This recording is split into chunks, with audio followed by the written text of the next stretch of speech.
Alors le projet pour la jeunesse, c'est un projet pour l'émancipation des jeunes, voilà. Et comment on peut permettre l'émancipation des jeunes? Eh bien, c'est déjà de lutter contre la précarité des jeunes qu'ils subissent en répartissant mieux les richesses. C'est également, en permettant vraiment un accès à la formation et à l'éducation nationale pour la réussite de tous et tous, donc en revenant sur tous les postes supprimés dans l'éducation nationale. C'est aussi en développant, en favorisant l'engagement des jeunes et l'engagement de tous les citoyens dans la vie de la société, en faisant un processus d'abord d'assemblée constituante pour passer à une 6e République, et aussi en créant un ministère de l'éducation populaire et des libertés associatives pour permettre une implication citoyenne à tous les niveaux et faire en sorte que les jeunes cessent d'être simplement les objets des politiques publiques, mais puissent en devenir véritablement acteurs à tous les niveaux de leur vie sociale. Alors pour la jeunesse, François Hollande propose de mettre la jeunesse au cœur de son projet présidentiel. Alors ça repose sur plusieurs priorités. Tout d'abord, ne plus laisser aucun jeune entre 16 et 18 ans sans solution. Et donc ça veut dire un parcours suivi, individualisé pour tous les jeunes de 16 à 18 ans, leur permettant soit de reprendre une formation, de valoriser ce qu'ils ont fait, de trouver un travail, de faire un service civique. Le deuxième axe, c'est de permettre à tous les jeunes d'avoir une véritable autonomie. Et là, ça passe par une allocation d'autonomie sous condition de ressources. Ça passe surtout par une politique de logement pour les jeunes, construction de logements étudiants, construction de logements pour les jeunes travailleurs, encadrement des loyers à l'allocation ou à la relocation, caution solidaire, voilà tout un système qui permettra de permettre aux jeunes de sortir du bizutage social sur le logement. Le troisième pilier, c'est évidemment la question de l'emploi, et donc le contrat de génération qui permet à une entreprise de recruter un jeune et d'avoir un senior qui le forme. Il y a un échange de savoir-faire et c'est bénéfique pour tout le monde et ça donne à un jeune un CDI, augmenter les cotisations pour les entreprises qui abusent du travail précaire, là aussi c'est important, et puis créer 150 000 emplois d'avenir. Le dernier pilier, c'est sur la citoyenneté. Il faut que les jeunes puissent rentrer dans la vie publique, dans la vie associative, mais aussi dans la vie politique. Et ça passe évidemment par un renouvellement et par le non-cumul des mandats. Voilà un petit peu les propositions de François Hollande pour la jeunesse, parce que c'est au cœur de ses priorités, et bien sûr ça passe aussi par une priorité donnée à l'éducation nationale, l'éducation artistique et l'éducation... La vision pour la jeunesse que nous avons proposée aujourd'hui est une vision de courage, c'est-à-dire une vision responsable. On considère que la jeunesse n'a pas envie d'assistanat, elle n'a pas envie d'être mise sous perfusion, elle n'a pas envie d'allocation, elle a envie de prendre son destin en main. Alors elle peut prendre son destin en main en créant une association, en créant une entreprise ou se lançant dans un emploi qui sera pérenne.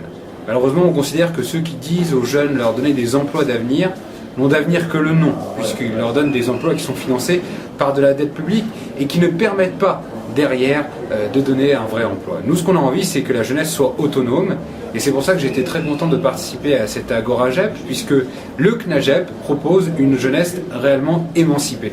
Et nous aussi, c'est ce que nous voulons. Ce constat, on l'a fait déjà depuis 2009, avec la participation des États généraux de la jeunesse, avec Martin Hirsch, qui n'était pas forcément de notre famille politique, mais qui a mis autour de la table, sous la pulsion de Nicolas Sarkozy, tous les acteurs de la jeunesse. Et leur constat était sans appel, la jeunesse veut être autonome. Alors, arrêtons les solutions qui envoient les jeunes dans le mur, arrêtons de les bercer d'illusions, rendons-leur leurs responsabilités, car la jeunesse de France mérite mieux que de simples allocations, elle mérite un avenir. Concernant la jeunesse, la première chose qu'il faut faire, je crois, c'est écouter les jeunes. Il faut arrêter de faire de la politique. Pour les jeunes, il faut faire avec eux. Et donc, il faut des lieux où on entend, où on écoute leurs demandes. Ça, c'est la première chose. La deuxième chose, c'est qu'il faut prendre concrètement à bras-le-corps toutes les problématiques qui concernent la jeunesse. Parce que le bizutage social, que ce soit à l'entrée ou à l'accès à l'emploi, que ce soit à l'accès à un logement digne, ou, par exemple, dans la représentation politique, ou même syndicale, il faut réellement que ces problématiques-là soient au cœur des politiques de la jeunesse. Et il y a un phénomène aussi nouveau, c'est que les générations qui arrivent seront au cœur d'un nouveau défi, puisque aujourd'hui il faut s'occuper de ça, puisque c'est urgent, c'est le réchauffement climatique, et donc il ne faut pas laisser sur la tête des générations futures la dette climatique.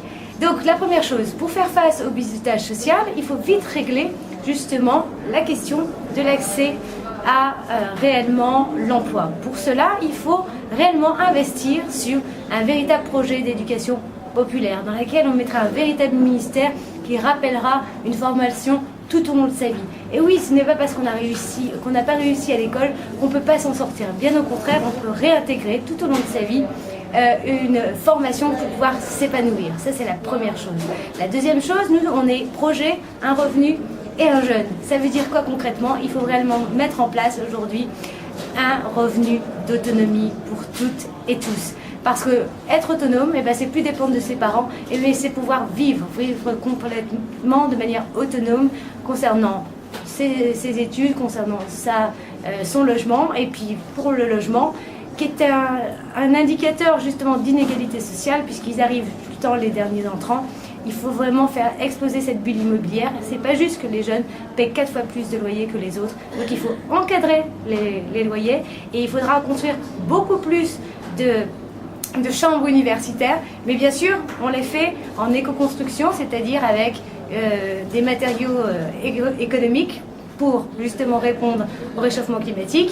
Ça, c'est la première chose. Et la deuxième chose, je terminerai juste par là, il faudrait vraiment que les partis politiques, les institutions, quelles qu'elles soient, laissent la place aux jeunes, parce que les jeunes sont aussi légitimes que les aînés. Voilà. La question de la jeunesse va être évidemment centrale lors de la candidature de Nicolas Sarkozy. Pourquoi? D'abord, je crois que nous avons un bilan à défendre sur cette question, et notre bilan, nous, il est responsable, comme le sera notre programme, qui sera un programme à coût zéro, pour la bonne et simple raison qu'aujourd'hui, sur la question sociale, finalement, aider la jeunesse de France, eh bien, lorsqu'on regarde le pourcentage du PIB qui est accordé aux questions sociales, il est déjà 30% en France.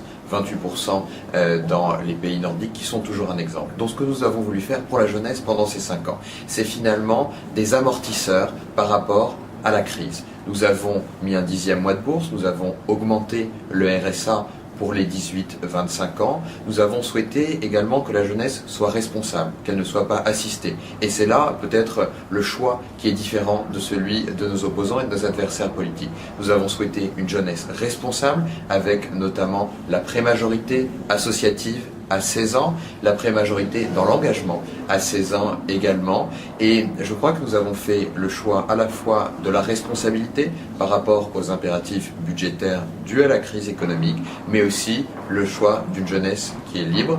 Et nous souhaitons pour demain que la jeunesse soit l'un des moteurs de la société. C'est ce que nous allons faire en renforçant, bien entendu, le côté social qui permet à la jeunesse d'exister, de coexister dans la société. Et puis, nous allons mettre en avant, bien sûr, de nouvelles propositions que vous verrez dans le programme qui sera celui de notre candidat pour 2020. Se soucier de la jeunesse, c'est 2 choses. Se soucier d'abord de ce qu'on va laisser comme société, comme planète, à la génération qui arrive.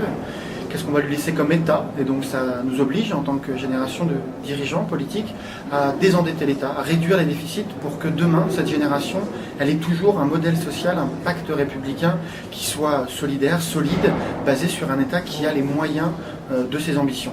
Et c'est pourquoi, pour les 5 prochaines années, il faudra agir très lourdement pour réduire la dette, pour laisser à ses enfants un État souverain et puissant. Et puis, se soucier de la jeunesse et se soucier de la planète qu'on va leur laisser. Et c'est pourquoi il faut quotidiennement, dans chaque décision publique, avoir le souci de la durabilité, de la soutenabilité, du respect de la biodiversité pour laisser à cette génération, une fois de plus, une planète vivable avec des écosystèmes riches, denses et qui garantit la soutenabilité de notre modèle de société. Et puis, évidemment, se soucier de la jeunesse et se soucier de leurs problèmes immédiats, les problèmes de logement, les problèmes d'emploi, eh bien, ces problèmes-là ne se régleront pas de manière spécifique. Il y aura de l'emploi pour les jeunes, il y aura des logements pour les jeunes, si globalement on arrive à retrouver de l'emploi et du logement pour tous. Et ça veut dire relancer l'appareil productif, avoir une mesure concrète, c'est-à-dire un emploi sans charge dans les PME de moins de 50 salariés, notamment pour les jeunes, en priorité pour les jeunes. Et puis ça veut dire pour le logement une vraie mutuelle qui garantit le risque d'impayé, qui permet aux jeunes de pouvoir aller sans caution et sans dépôt de garantie trouver un logement, et ce qui permet aux propriétaires d'avoir la confiance pour remettre les 500 000 logements vacants sur le marché locatif. Pensez à eux, les générations futures, et puis très immédiatement agir pour l'emploi et pour le logement. Voilà la vision de François Bayrou pour la jeunesse.